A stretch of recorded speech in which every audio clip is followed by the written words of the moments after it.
Hi, this is Mike from Mike's Unboxing Reviews and How To, and on today's video we're going to take a look at possibly the best budget cooler under £20 here in the UK. This is the Thermalright Assassin King SE 120 ARGB. Keep watching to find out more.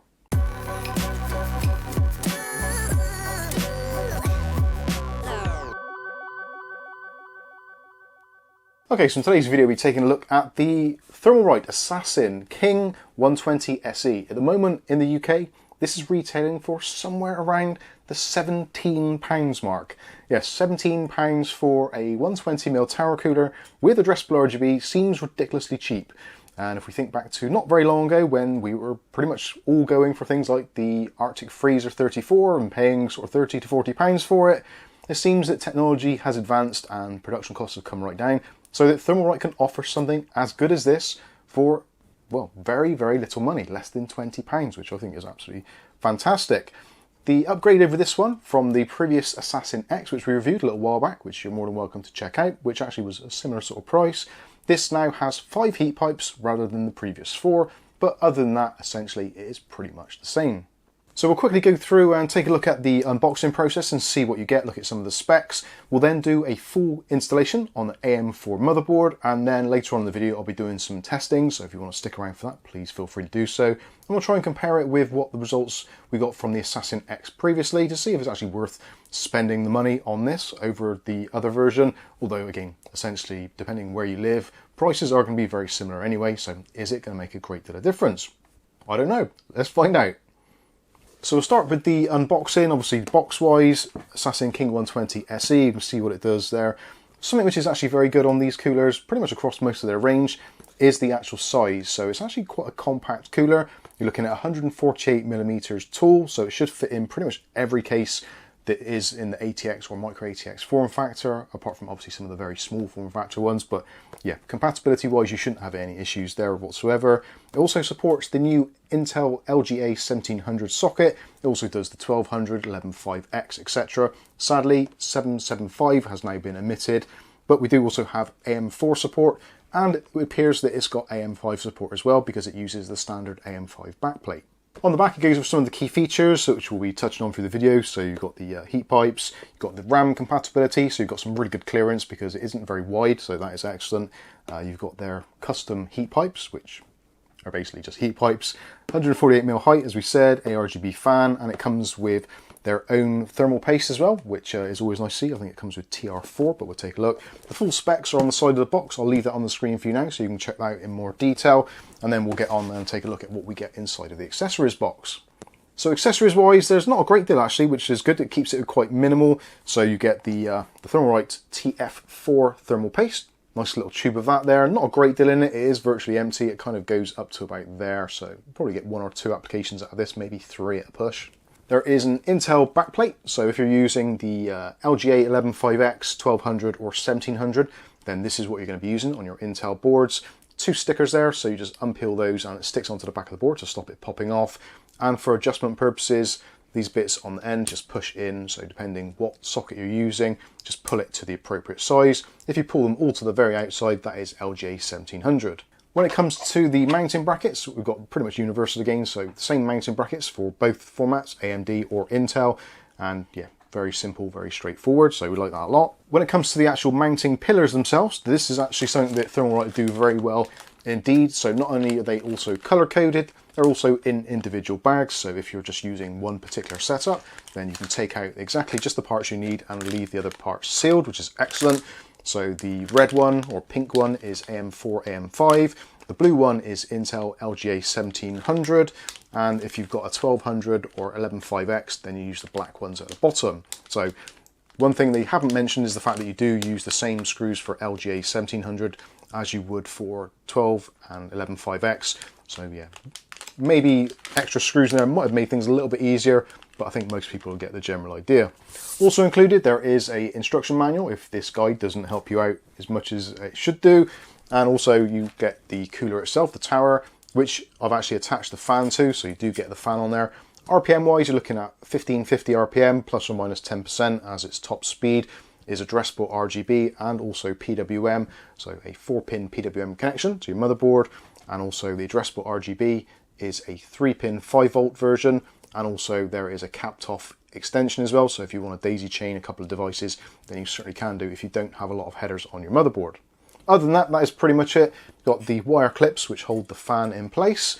But yeah, I think that is pretty much it. The cooler itself, pretty decent, relatively dense fin stack, and it's not using those really flimsy fins which bend very easily, so it sounds a little bit cheap, but it's actually pretty decent, and it is kind of universal as well, so you can mount it whichever way you want to. Fan on either side. There is a Thermalright logo stamped into the top there, which if you want to be kind of pedantic about it, you can put it one way or the other, whichever suits your aesthetics. You can see on the bottom there, we've got the 5 heat pipes, and on the bottom they are exposed as well. Something I have noticed on this particular version, which I have noticed on some other coolers previously, is if you run your nail down through the actual bed there, it does get stuck on a couple of them. So maybe they're not machined quite as well as you would like.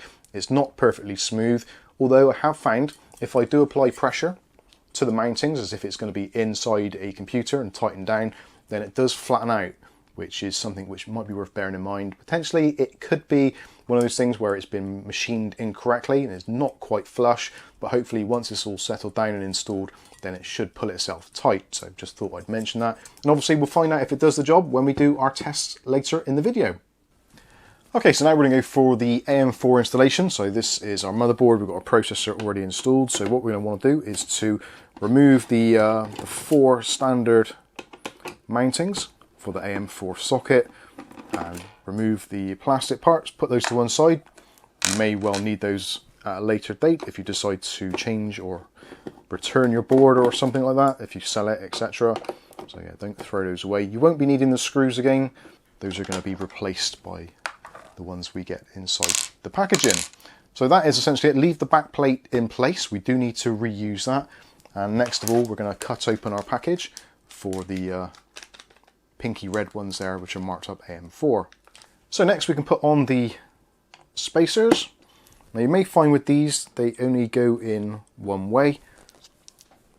So if they don't fit immediately, then you might want to just take them off again and try the other way around. That's worked out okay. So what we want to do next is to put on the brackets which go on the top. So you've got 2 metal brackets and they go either side. So you can hold the bracket in place like this and put your first screw down and just get that started. And then you should find the other side is going to line up quite nicely. And just do that up until you come to a part where it's a firm stop, and then repeat exactly the same on the other side. Again, tighten up until you come to a hard stop. Next up is going to be the thermal paste application. Obviously use whichever thermal paste is your preference. Because I'm going to be doing testing, I'm not going to be using their paste. I'm going to use MX4, which is what we use for pretty much most of our testing. So we're just going to do a bit of a blob there. It's probably a bit too much to be honest with you, but never mind. We'll spread that off and remove any excess. So when yours is done, it may look a little something like this. So now we can actually attach the cooler itself. Now obviously make sure that you remove the sticker from the bottom.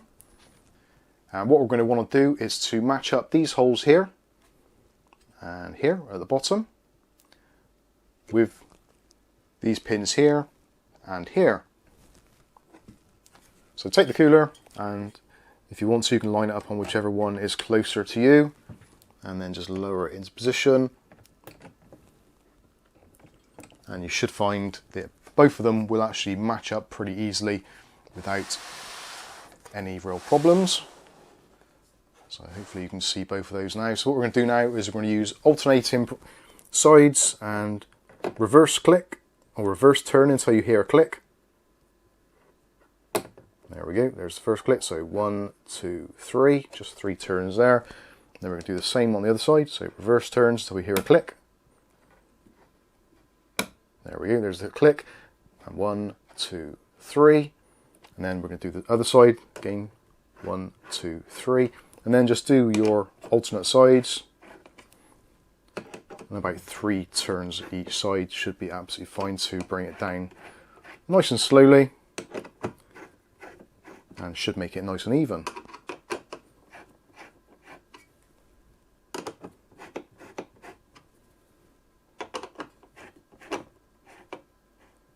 And there we go, the last 3 turns actually has gone down and pretty much cinched it in.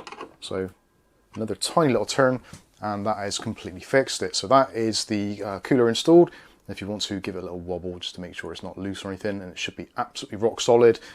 Excellent stuff. So now we can attach the fan.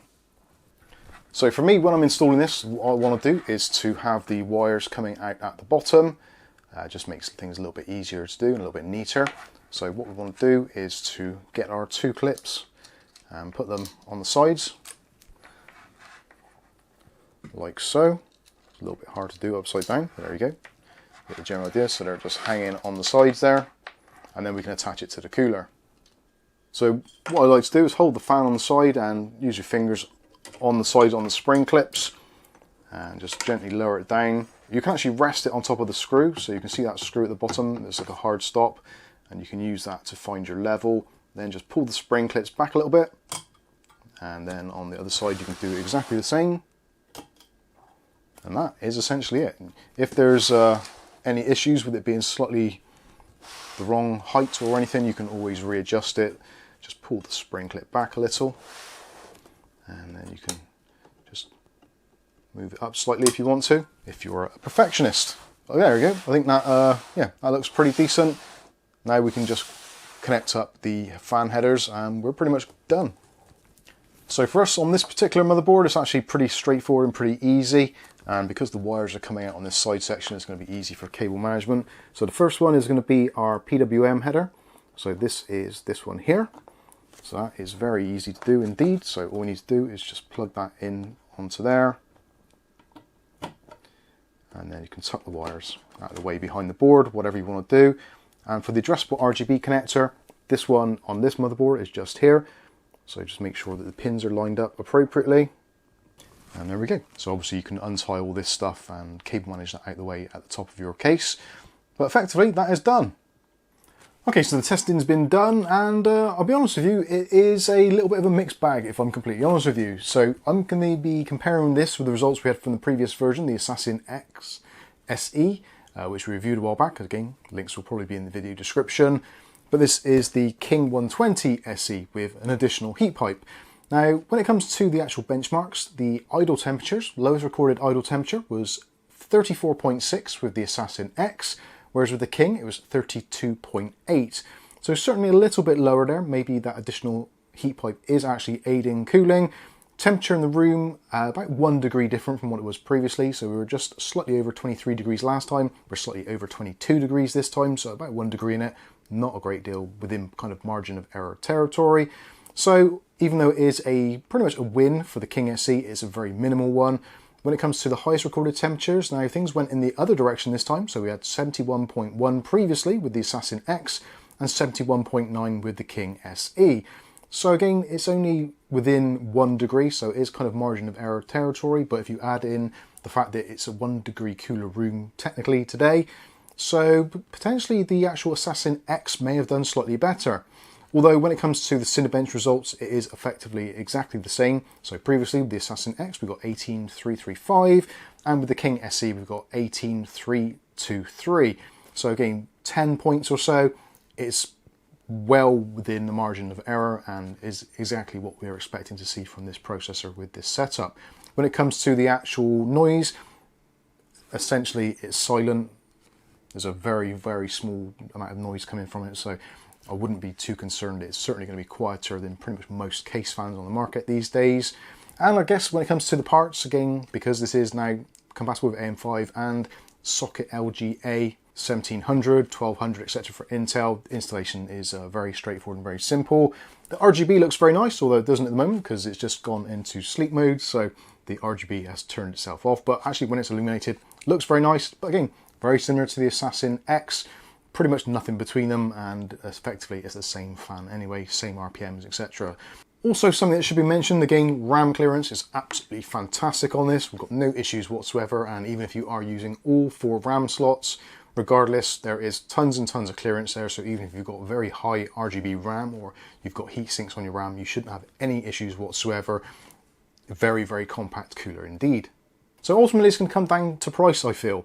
Personally, I think the Assassin X SE generally is available for £1 or £2 cheaper on Amazon.co.uk. Maybe that is different in your local areas. Please let me know in the comments section.